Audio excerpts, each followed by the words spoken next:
Assalamualaikum warahmatullahi wabarakatuh. Terima kasih banyak. Perkenalkan, nama saya Lianses Musa, Stambuk A221-2049, kelas A, Prodi Pendidikan Biologi.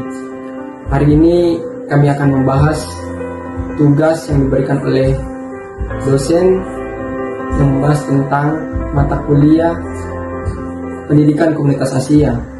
Kami kelompok 4 Asia Timur. Perkenalkan, nama saya Eka Amanda, Stambuk A221-20008 dari kelompok 4 Program Studi Pendidikan Biologi Fakultas Keguruan dan Ilmu Pendidikan Universitas Tadulako. Hai, perkenalkan nama saya Hikmah, Stambuk A221-20090, mahasiswi dari Universitas Tadulako, Fakultas Keguruan dan Ilmu Pendidikan, Prodi Pendidikan Biologi. Nama saya Ipon Rahmawati, Stambuk A221-20082 dari kelas A kelompok 4. Perkenalkan, nama saya Anissa Fadila, Stambuk A221-20005 dari kelas A dan dari kelompok 4. Hai, perkenalkan saya Dea Pratiwidani dengan Stambuk A221-20006, mahasiswi dari Universitas Tadulako, Fakultas Keguruan dan Ilmu Pendidikan, Program Studi Pendidikan Biologi. Negara-negara di Asia Timur. Yang pertama, Mongolia. Yang sedang kalian dengarkan ini adalah lagu nasional dari Mongolia, yaitu Mongol Ulshin Trin Dulal. Dengan luas wilayah 1564 juta kilometer persegi dan ibu kota Mongolia yaitu Ulaanbaatar, bahasa resmi Mongolia yaitu Mongol, bentuk negara yaitu Negara Kesatuan Republik Semi Presidensial, kepala negara yaitu Presiden, kepala pemerintahan yaitu Perdana Menteri, mata uang yaitu Tughrik Mongolia, dan hari kemerdekaan Mongolia yaitu 26 November 1924. Kelompok etnik yang ada di Mongolia yaitu suku Mongol dengan presentasi 96% dan suku Kazakh yaitu presentasi 4%, dan tak lupa yaitu agama. Presentasi agama di Mongolia yang terbesar yaitu Buddhaisme dengan 53%. Tidak beragama yaitu 38,6%, Islam 3%, Shamanisme yaitu 2,9%, Kristen 2,2%, dan others atau tidak diketahui yaitu 0,4%. Yang kedua adalah Taiwan atau Republik Tiongkok dengan lagu kebangsaan berjudul 中华民国构革。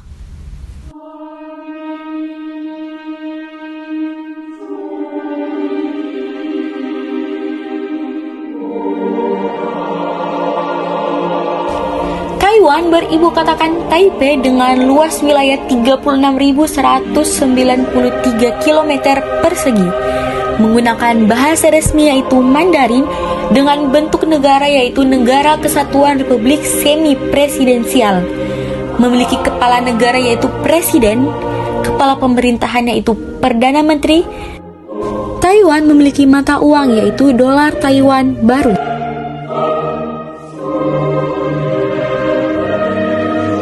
Agama yang ada di Taiwan yaitu Buddhaisme, Mahayana, Konghucu, serta tradisi Taoisme.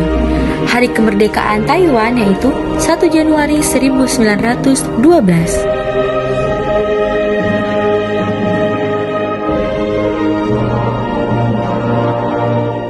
Selanjutnya yaitu Republik Rakyat Tiongkok atau Cina.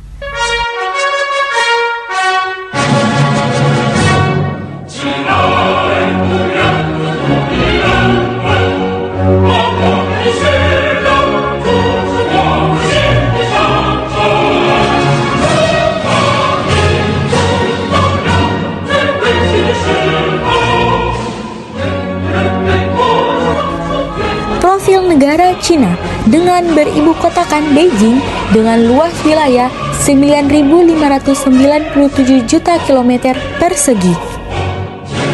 Menggunakan bahasa resmi yaitu Mandarin dan bahasa Tionghoa baku. Memiliki hari kemerdekaan yaitu 1 Oktober 1949. Agama-agama yang ada di Republik Rakyat Tiongkok yaitu Konghucu, Buddha, Tao, Islam, Protestan, dan Katolik. Dengan bentuk negara yaitu republik, dengan kepala negara yaitu presiden, kepala pemerintahan yaitu perdana menteri, dan mata uang yaitu yuan atau yang dikenal dengan renminbi di Republik Rakyat Tiongkok.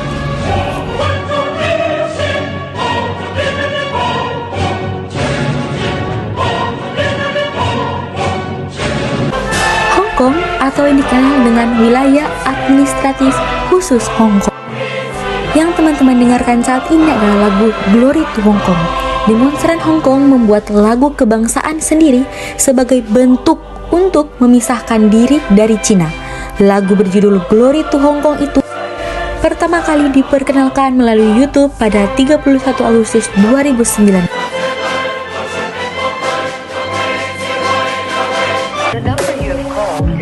Namun, bukan lagu kebangsaan Hong Kong yang resmi, karena Hong Kong merupakan negara semi-merdeka dengan nama resminya adalah Wilayah Administratif Khusus Hong Kong atau Daerah Administratif Khusus Hong Kong.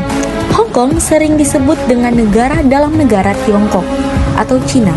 Hong Kong memiliki sistem kepolisian sendiri, tetapi tidak memiliki tentara pertahanan Hong Kong karena masih dikendalikan oleh Tiongkok atau Cina.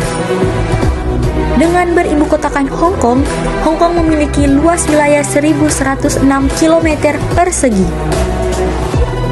Memiliki bahasa resmi yaitu Kantonis, Mandarin, dan Inggris. Bentuk negara itu Republik Sosialis. Dengan kepala negara itu kepala eksekutif dan kepala pemerintahan adalah kepala sekretaris. Memiliki mata uang yaitu dolar Hong Kong. Hari kemerdekaan yaitu 1 Juli 1997, penyerahan kepemilikan dari Inggris kepada Cina dengan agama yaitu Buddha, Taoisme, dan Konfusianisme. Selanjutnya yaitu negara Makau dengan lagu kebangsaan berjudul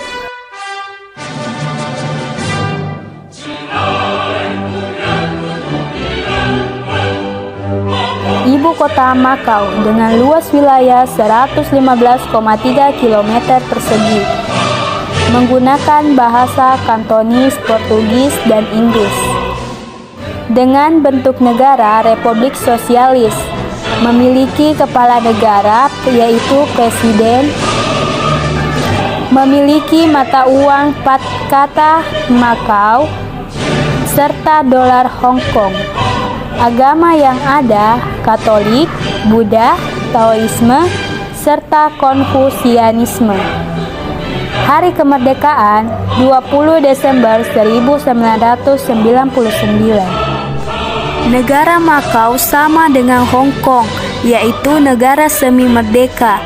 Negara ini terkenal sebagai pusat judi atau kasino terbesar di Asia. Karenanya, Makau sering mendapat sebutan The Sin City of Asia atau Kota Dosa Asia.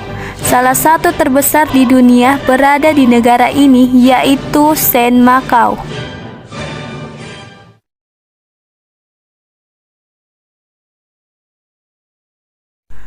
Selanjutnya yaitu Korea Utara. Yang kalian dengar ini adalah lagu kebangsaan dari Korea Utara.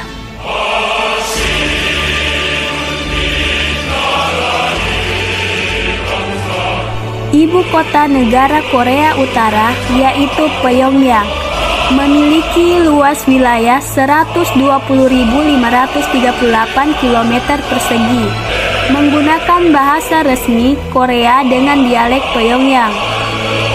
Bentuk negaranya yaitu Republik Demokratik dengan bentuk pemerintahan yang sosialis. Sebagian besar penduduk Korea Utara tidak beragama. Jumlah penganut agama seperti Buddha, Konghucu, dan Kristen. Ada juga Katolik, Protestan, dan Ortodoks. Presiden dari Korea Utara dipimpin oleh Kim Jong-un. Memiliki mata uang won. Hari kemerdekaannya yaitu 15 Agustus 1945.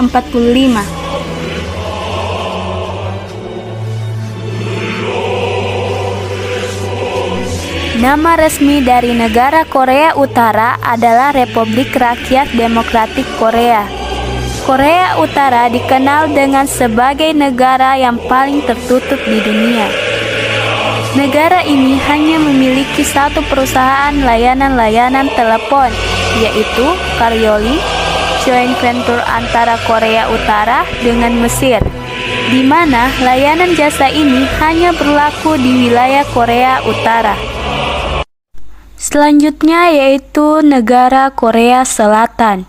Yang kalian dengar ini adalah lagu kebangsaan dari negara Korea Selatan. Ibu kota dari Korea Selatan yaitu Seoul. Memiliki luas wilayah 1.210 km persegi. Menggunakan bahasa Korea. Memiliki bentuk negara republik. Agama yang ada di Korea Selatan yaitu Kristen, Protestan dan Katolik, Buddha dan sekalipun ada juga yang tidak beragama. Presiden Korea Selatan dipimpin oleh Moon Jae-in dengan mata uang won. Hari kemerdekaan 15 Agustus 1945. Selain itu, industri perfilman di negara ini juga sangat berkembang dengan baik. Pertumbuhan ekonomi Korea Selatan sangat cepat dan menjadikan negara ini sebagai salah satu dari beberapa negara yang mendapat julukan Macan Asia.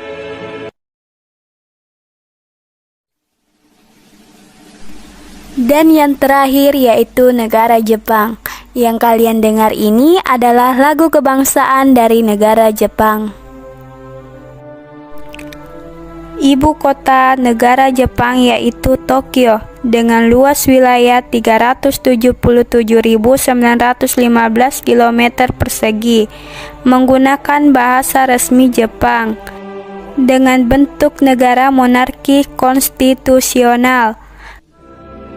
Adapun presiden Jepang dipimpin oleh Naruhito dengan mata uang yen. Jepang memiliki sebutan negara matahari terbit dan negeri sakura.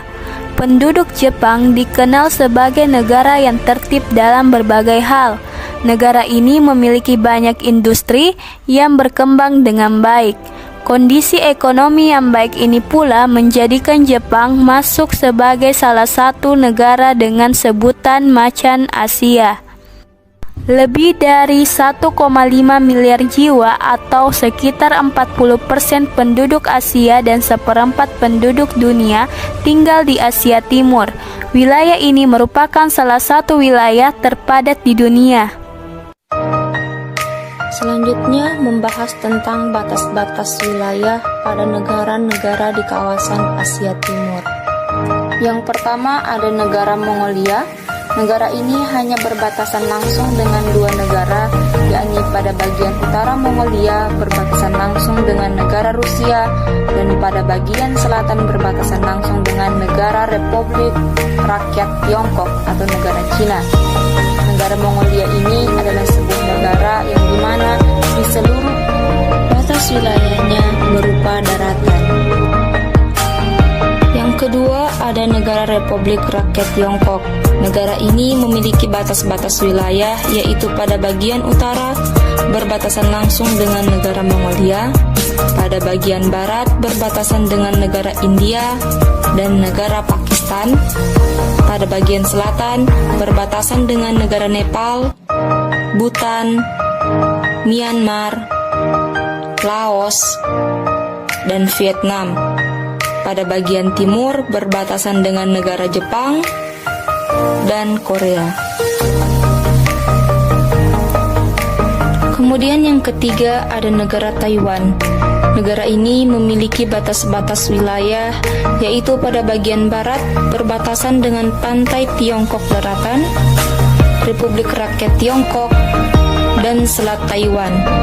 Kemudian pada bagian utara berbatasan dengan Laut Cina Timur, pada bagian timur berbatasan dengan Kepulauan Ryukyu Jepang dan Samudra Pasifik, serta pada bagian selatan berbatasan dengan Laut Cina Selatan dan Selat Luzon. Kemudian yang keempat ada negara Hong Kong.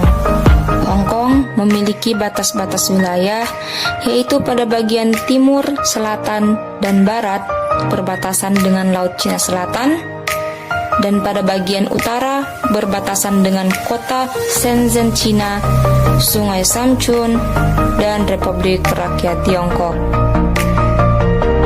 Kemudian yang kelima ada negara Makau. Makau adalah negara yang berada di bagian barat delta Sungai Mutiara yang bermuara di Laut Tiongkok Selatan. Makau berbatasan dengan Laut Cina Selatan dan negara Cina atau negara Tiongkok. Kemudian ada negara Korea Utara. Batas-batas wilayah dari Korea Utara yaitu pada bagian utara berbatasan dengan negara Rusia dan Republik Rakyat Tiongkok, di bagian selatan berbatasan dengan Korea Selatan dan di sepanjang zona demilitarisasi Korea, kemudian di bagian barat berbatasan dengan Sungai Kuning dan Teluk Korea, serta pada bagian timur berbatasan dengan negara Jepang. Yang ketujuh ada negara Korea Selatan. Batas-batas wilayah dari Korea Selatan yakni pada bagian utara berbatasan dengan Korea Utara, pada bagian timur berbatasan dengan Laut Jepang, pada bagian selatan berbatasan dengan Laut Kuning, dan pada bagian barat berbatasan dengan Laut Kuning dan negara Cina. Dan yang terakhir ada negara Jepang. Batas wilayah dari negara Jepang adalah pada bagian utara berbatasan dengan Laut Okhotsk, di bagian timur berbatasan dengan Samudra Pasifik, di bagian selatan berbatasan dengan Laut Cina Timur dan Laut Filipina, dan pada bagian barat berbatasan dengan Laut Jepang dan Selat Korea. Selanjutnya mengenal lebih dekat kawasan Asia Timur. Yang pertama yaitu negara Mongolia. Hampir sebagian besar dari kita tentu sudah tidak asing dengan salah satu negara pendalaman yang bernama negara Mongolia. Disebut sebagai negara pendalaman sebab Mongolia dikelilingi oleh beberapa negara yang berada di Asia Timur. Terkenalnya nama Mongolia tidak terlepas dari sejarah seorang tokoh besar di abad ke-13 yang bernama Genghis Khan. Pada saat itu, Genghis Khan berhasil menaklukkan bangsa-bangsa di seluruh benua Asia seperti Asia Barat, Asia Tengah, Asia Selatan, sebagian Asia Timur, Asia Tenggara, dan beberapa daerah di benua Eropa. Kekaisaran Mongol yang dibangun pada tahun 1206 berhasil menguasai beberapa wilayah di dunia dengan luas wilayah kekuasaan mencapai 24 juta kilometer persegi. Di puncak kejayaannya, Kekaisaran Mongol memerintah lebih dari 100 juta penduduk di wilayah kekuasaannya. Karakteristik negara Mongolia. Negara Mongolia memiliki luas wilayah mencapai 1.565.000 km persegi, beribu kota di Ulaanbaatar yang termaksud sebagai kota terbesar di Mongolia. Secara geografis, Mongolia berbatas dengan beberapa wilayah. Mongolia mempunyai dua iklim, yakni iklim kontinental dan gurun pasir, di mana saat musim dingin tiba akan berlangsung sangat lama dan musim panas yang terjadi sangat cepat. Bahkan saat musim dingin, suhu udara bisa mencapai kurang lebih dari 40 derajat Celcius Ulaanbaatar dan kurang lebih 60 derajat Celcius taiga. Ketika musim panas tiba yang terjadi pada bulan Juni hingga Agustus, suhu udara bisa mencapai 25-30 derajat Celcius. Tidak jarang saat musim panas, Mongolia sering turun hujan yang menyebabkan banjir. Penduduk negara Mongolia didominasi oleh etnis Khalkha Mongol, yakni sebesar 81,9% dengan penganut agama Buddha.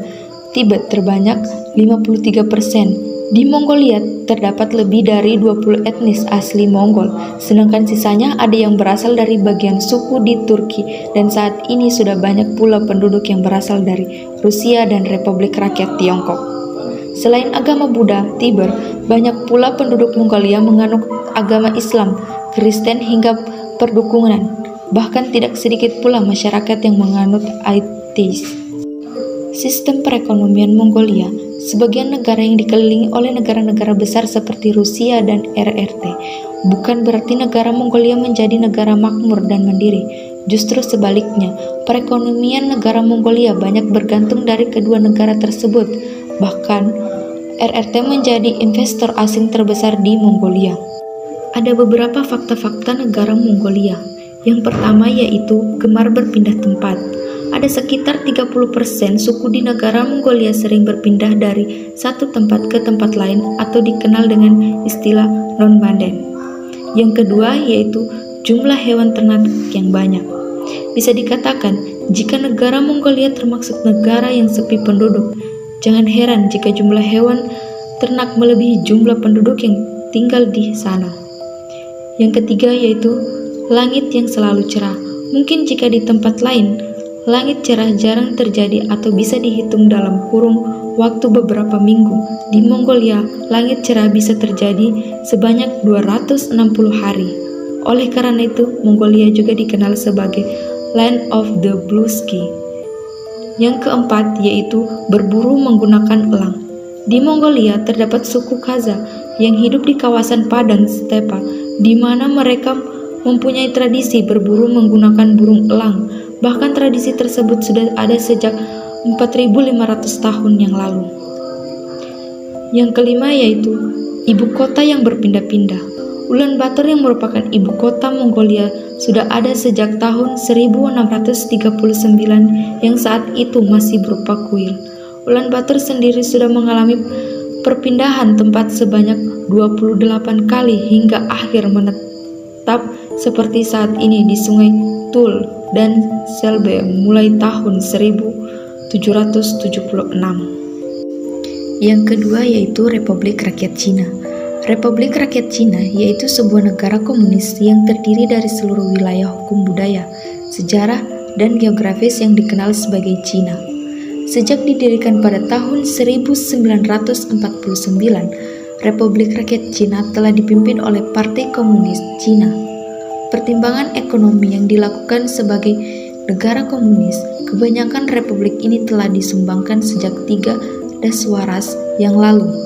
Namun, pemerintah masih mengawasi ekonominya secara politik dengan terutama perusahaan-perusahaan milik pemerintah dan sektor perbankan. Secara politik, dia masih tetap menjadi pemerintah satu partai. Republik Rakyat Cina yaitu negara dengan penduduk yang sangat banyak di lingkungan kehidupan, dengan populasi melebihi 1,3 miliar jiwa, yang terbesar adalah bangsa Han. Republik Rakyat Cina juga merupakan negara terbesar di Asia Timur, dan ketiga terluas di lingkungan kehidupan.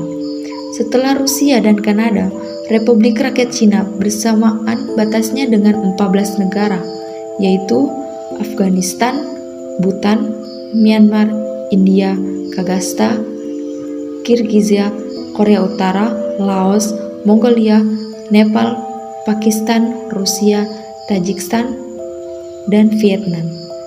Dalam suatu pertikaian yang terus berlaku, Republik Rakyat Cina menuntut hak pemerintah atas Taiwan dan pulau-pulau sekitarnya yang tidak pernah dipublikasikan oleh Republik Rakyat Cina. Pemerintah Republik Rakyat Cina mendakwa bahwa Republik Cina adalah suatu entitas yang tidak lagi wujud dan secara administratif meletak Taiwan sebagai provinsi ke-23 Republik Rakyat Cina.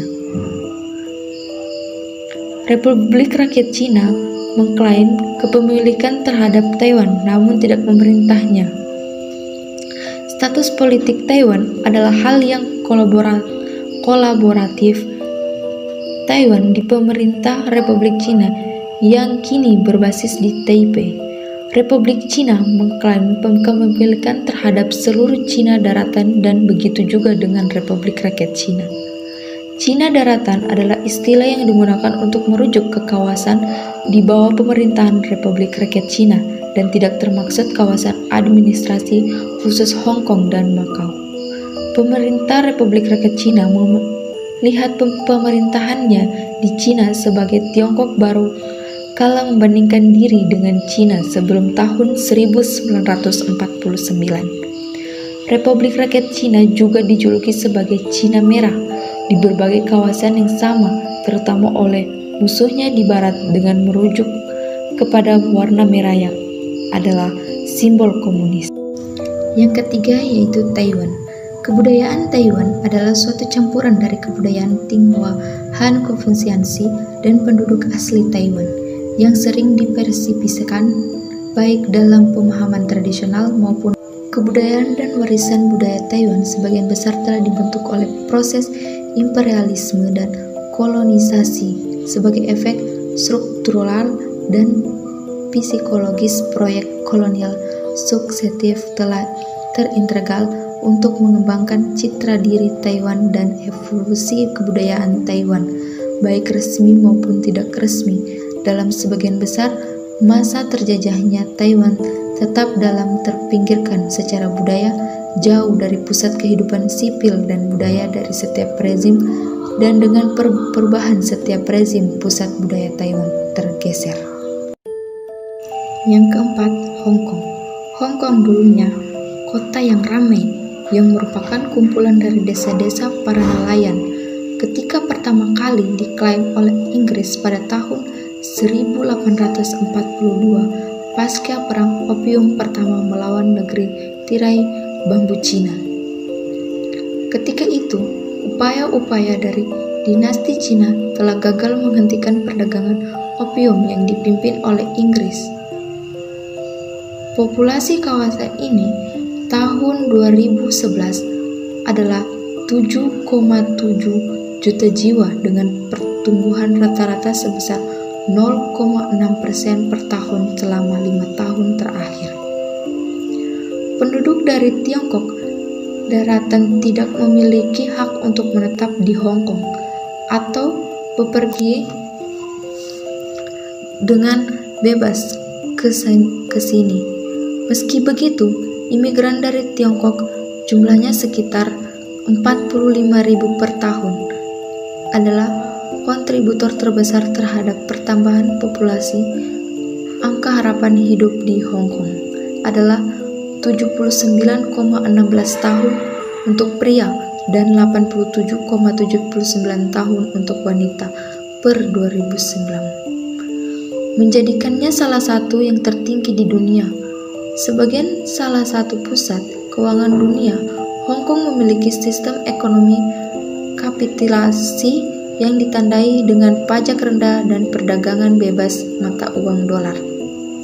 Hong Kong adalah mata uang terbanyak diperdagangkan ke-8 di dunia. Tahun 2010, Hong Kong tetap bertahan sebagai ekonomi kapitalis, menepati peringkat terbebas di dunia menurut Indeks Kebebasan Ekonomi tiap tahunnya sejak 1995.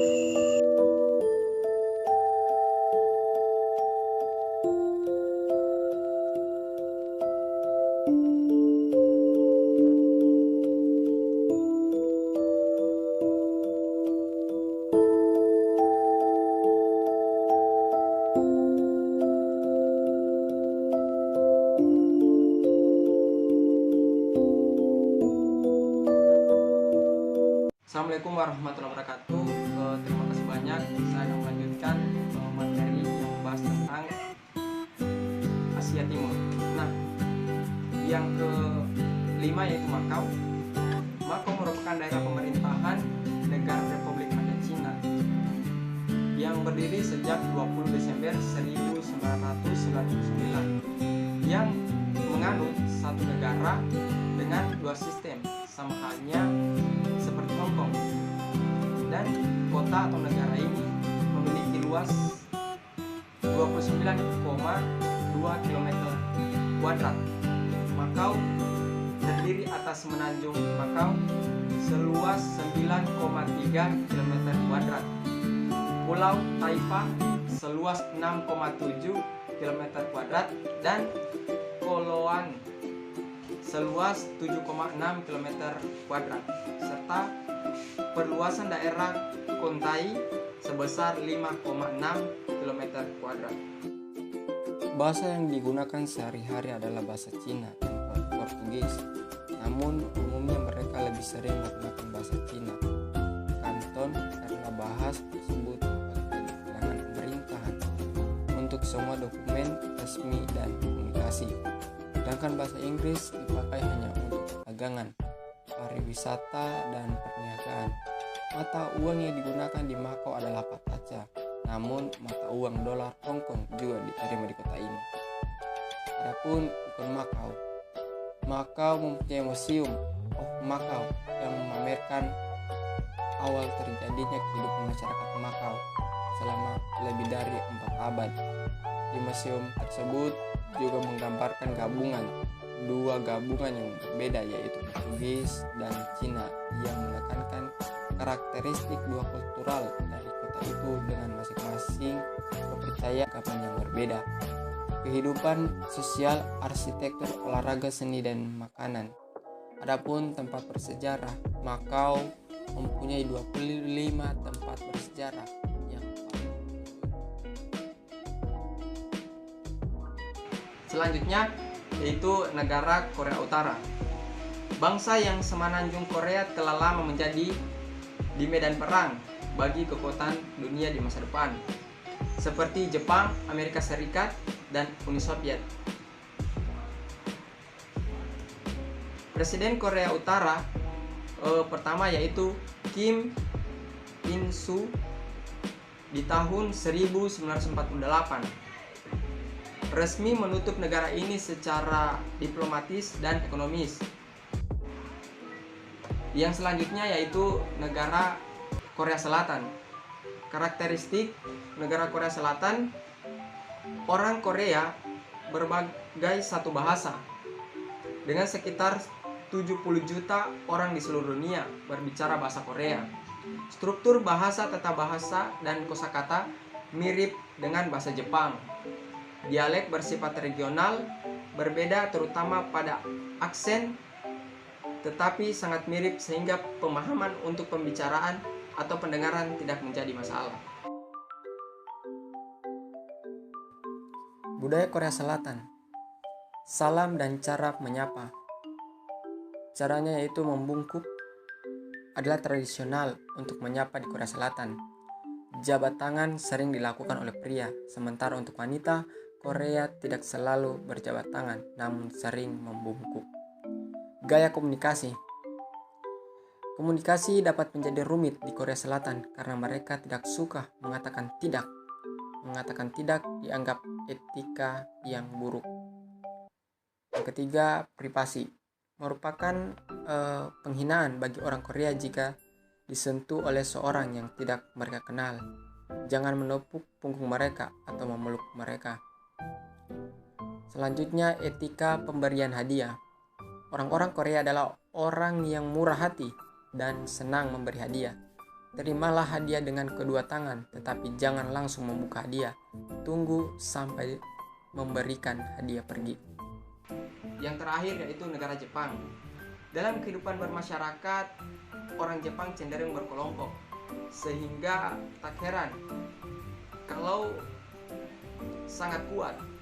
Mereka tak segan untuk bersikap setia terhadap hal-hal yang memiliki keterikatan erat dengan kehidupan. Walaupun demikian, sikap ini tidak berlaku untuk orang baru. Sebaliknya, orang Jepang cukup tertutup untuk hal ini. Kebudayaan dan masyarakat Jepang. Yang pertama, datang tepat waktu. Inilah budaya masyarakat Jepang. Semua orang tahu kalau masyarakat Jepang sangat menghargai waktu. Oleh sebab itu, jangan pernah datang terlambat apabila mendapat undangan bertamu. Yang kedua, membawa bingkisan. Sudah menjadi kebiasaan orang Jepang untuk membawa kado bagi tuan rumah saat bertamu. Yang ketiga, izin tuan rumah. Saat akan membahas kehidupan sosial budaya Jepang, telah disebut di atas bahwa orang Jepang tertutup kepada orang baru. Yang keempat, lepas alas kaki. Setiap rumah di Jepang memiliki bagian area atau pintu masuk ruang tamu. di area ini ada undakan lantai yang lebih tinggi untuk menaruh sepatu. Oke, terima kasih. Itulah pembahasan saya. Saya lanjutkan kepada materi selanjutnya membahas tentang konflik yang pernah atau sedang terjadi di kawasan Asia Timur.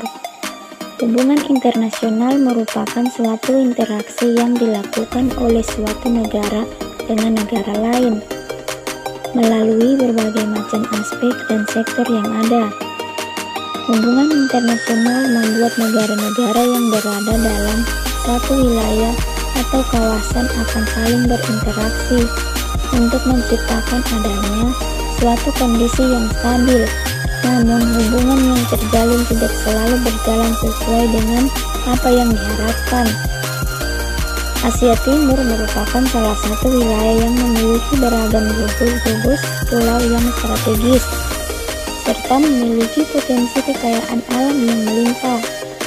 Hal ini membuat negara-negara yang berada dalam satu kawasan berlomba-lomba melakukan aksi lain atas negara yang tidak memiliki kedaulatan pasti tersebut. Salah satu contohnya yakni wilayah Laut Cina Selatan yang menjadi primadona negara-negara di kawasan Asia Timur maupun Asia Tenggara. Selain itu, juga terdapat sengketa Pulau Senkaku atau Diaoyu yang diperebutkan oleh Jepang dan Tiongkok, di mana konflik tersebut akan dibahas lebih lanjut mengenai alasan terjadinya konflik tertutup di Asia Timur serta prospek stabilitas kawasan yang ada di wilayah Asia Timur. Peter Dutton 2011 dalam tulisannya menjelaskan mengenai permasalahan klaim dan sengketa wilayah yang terjadi di kawasan Asia Timur. Permasalahan ini didasari oleh perebutan yang dilakukan oleh negara-negara Asia Timur terhadap wilayah yang melibatkan Laut Cina Selatan dan Laut Cina Timur. Dalam permasalahan ini, Tiongkok merupakan suatu negara yang memiliki luas wilayah terbesar di kawasan Asia Timur, serta memiliki klaim bahwa wilayah Laut Cina Selatan merupakan milik dan bagian dari negara Tiongkok. Tiongkok merilis sebuah peta yang secara sepihak menggambarkan batas kedaulatan wilayah teritori yang dimiliki Tiongkok di wilayah Laut Cina Selatan. Dutton 2011 menjelaskan bahwa Laut Cina Selatan merupakan suatu wilayah yang memiliki gugus kepulauan yang pada awalnya tidak menjadi bagian dari negara manapun, serta dikelilingi oleh beberapa negara Asia Timur dan Asia Tenggara, yakni Indonesia, Malaysia, Vietnam, Brunei Darussalam, Tiongkok, Taiwan, dan Filipina. Kepulauan yang ada dalam Laut Cina Selatan ini pada dasarnya hanyalah pulau yang tidak berpenghuni, karena wilayah tersebut hanya berupa gugusan karang-karang laut saja. Dutton 2011 menjelaskan bahwa terdapat dua aspek yang menyebabkan negara-negara di Asia Timur dan Asia Tenggara berlomba-lomba untuk melakukan klaim atas wilayah tersebut. Aspek yang pertama yakni wilayah Laut Cina Selatan dianggap memiliki sumber daya alam yang melimpah seperti hidrokarbon, protein, serta minyak. Aspek kedua yakni Laut Cina Selatan merupakan jalur perdagangan dunia yang strategis serta memiliki potensi untuk meningkatkan pertumbuhan perekonomian negara yang memiliki wilayah tersebut. Dutton 2011 menjelaskan bahwa terdapat beberapa faktor dan alasan yang mendorong negara-negara konflik di Asia Timur untuk menghindari konflik terbuka dan melakukan konflik tertutup. Alasan yang pertama yakni untuk menjaga agar stabilitas kawasan Asia Timur tetap stabil. Alasan yang kedua yakni negara yang memiliki pandangan untuk mengutamakan diplomasi kolaboratif yang dilakukan secara damai. Selain itu juga turut mengemukakan pikirannya bahwa negara-negara yang berada di kawasan Asia Timur pada dasarnya berusaha untuk menghindari dampak buruk dari adanya konflik terbuka. Dampak buruk yang dimaksud selain mengganggu stabilitas kawasan juga berdampak terhadap jalur perdagangan dunia, khususnya pendistribusian pasukan minyak yang berasal dari Laut Cina Selatan akan terganggu. Selain itu, konflik tertutup yang dilakukan oleh negara-negara di Asia Timur bertujuan untuk menjaga status quo terkait sengketa wilayah yang terjadi, sehingga hal ini mengakibatkan kepentingan daripada negara-negara luar kawasan di wilayah sengketa akan tetap terjaga. Dutton 2011 menjelaskan bahwa prospek stabilitas kawasan yang ada di Asia Timur dapat dianalisa melalui kerjasama yang dibangun negara-negara Asia Timur dengan negara yang berada di wilayah tersebut.